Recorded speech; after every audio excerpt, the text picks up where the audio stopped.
భక్తులకి మిత్రులకి అందరికి కూడా మనది జూలై నెల 17వ తారీఖు ఏకాదశి బుధవారము తొలి ఏకాదశి పండగ అంటారు.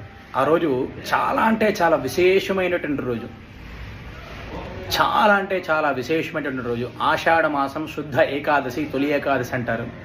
శ్రీ మహావిష్ణువుకి అత్యంత ప్రీతికరమైనటువంటి రోజు. ఈ యొక్క తొలి ఏకాదశి రోజు బుధవారం కలిసి వచ్చింది.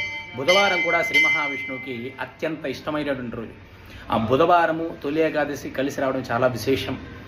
ప్రతి ఒక్కరికి కూడా ఆ రోజు ఉపవాసం ఉండి శ్రీ మహావిష్ణువుని ప్రార్థన చేసుకొని మీకు దగ్గరలో ఉన్న వెంకటేశ్వర స్వామి గుడికి వెళ్ళి వెంకటేశ్వర స్వామి వారికి అర్చనలు అభిషేకాలు చేసుకొని ఉపవాసం ఉండి ఆ శ్రీ మహావిష్ణువు యొక్క నామజపాన్ని చేసి విష్ణు సహస్రనామ పారాయణం ఎన్నిసార్లు చేస్తే అంత విశేషమైన పుణ్య ఫలితం.